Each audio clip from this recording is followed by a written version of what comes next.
কথায় আছে ধর্ম হোক যার যার বড় মা সবার। এই বিশ্বাস নিয়েই আমাদের যাত্রা শুরু।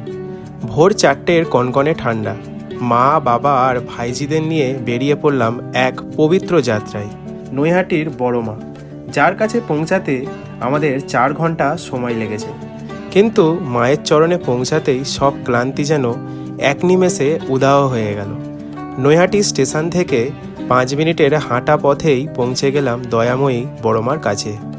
সৌভাগ্যবশত লাইন একদমই ছিল না, তাই খুব শান্তিতে সবাই মিলে মায়ের পূজা দিলাম। পূজার শেষে পাশের শিব মন্দিরে মোমবাতি আর ধূপ জ্বালিয়ে এক অদ্ভুত শান্তি অনুভব করলাম।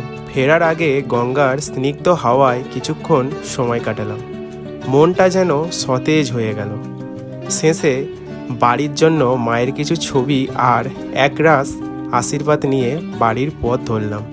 তো কেমন লাগলো তোমাদের আজকে এই ভিডিও?